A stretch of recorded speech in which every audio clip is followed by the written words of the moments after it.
what's going on, y'all? T-Bob here. And Jake as well. And you're about to watch a little OTB LSU. We're going to give you all the latest, greatest between LSU football, baseball, women's basketball, softball, and everything in between. Bottom line, if you want to talk Tigers, keep it locked, subscribe, like it, and we hope you enjoy it. LSU's going through spring ball right now, and the big question is obviously how are they going to replace Jayden Daniels? And whenever you're talking about what makes an elite coach, and this is like almost a bit rote nowadays, Jake. This is kind of I feel like this is now accepted, whereas this wasn't always the case. But back in the day, a lot of times you would see coaches that would have a system, and then they would find players to fit their system. Right. And if you didn't, well, tough luck. You're not going to play. Even if it puts you into some tight personnel spots at the time, or you're going to play and we're not going to put you in the best position to succeed.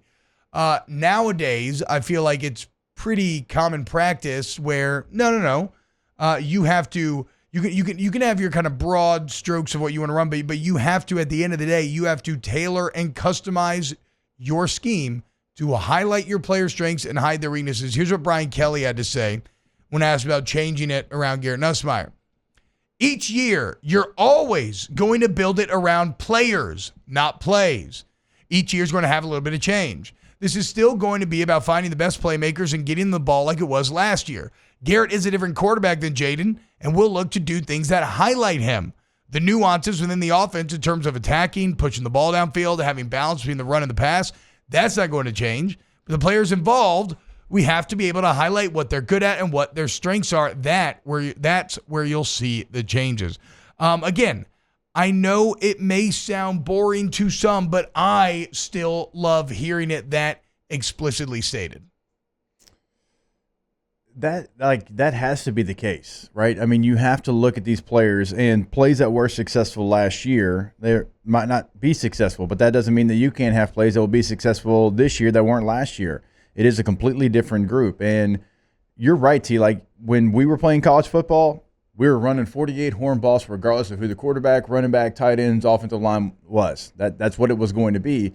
And it's not that case anymore. You have to look at your skill set, even at like other positions. Now the offensive line is going to be the same, but like if you had a different offensive line and you were weaker at one position, like you would have to scheme that up. You look at receiver. You might have two really good receivers. One might be a different guy, though. One might be a guy that's going to high point the ball. One might be a guy that thrives over the middle in a mesh system, whatever it might be. You have to look at all those skills, and you have to tailor your offense. And so it is going to look different. Even though those coaches on that side, for the most part, are the same, you have to say, hey, here's what Nussmeier can do really well. And they did that in the bowl game. I felt like they did that in the bowl game, but here's the difference. There's going to be different receivers this year. Like he had Malik for a half. He had Brian Thomas Jr. in that game. So the receivers will be different in this game. So it might look even more different. But Nussmeier has a skill set. These receivers have a skill set that you certainly can coach, choose, scheme up to. And the run game is maybe where I'm most excited to see if there are some differences. Last year, because you had a unicorn at quarterback, you didn't have to have a ton of different runs up. Yeah. When you ran the ball with a running back, a lot of times it was inside zone because Jayden could pull it and he could go 80 yards. You don't have that this year. So are you going to run more gap scheme? Are you going to run outside zone to go along with that inside zone? Are you going to run ISO?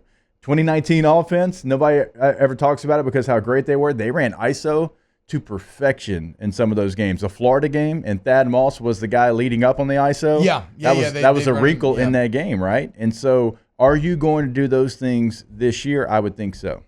Yeah, and I mean, I think you're going to have to. That's where I would have the actual, again, some personnel concerns offensively is you're going to need to run the ball more to help out Garrett Nussmeier, and it's going to be on those running backs, very thin running back room to find answers and for somebody to step up and be able to do it. Wow, Jake, what incredible takes. I mean, those guys, they're just the best. I think so. And if you think so, again, hit the like button, subscribe, ring the bell so you get notifications when we post every single day here on OTB LSU.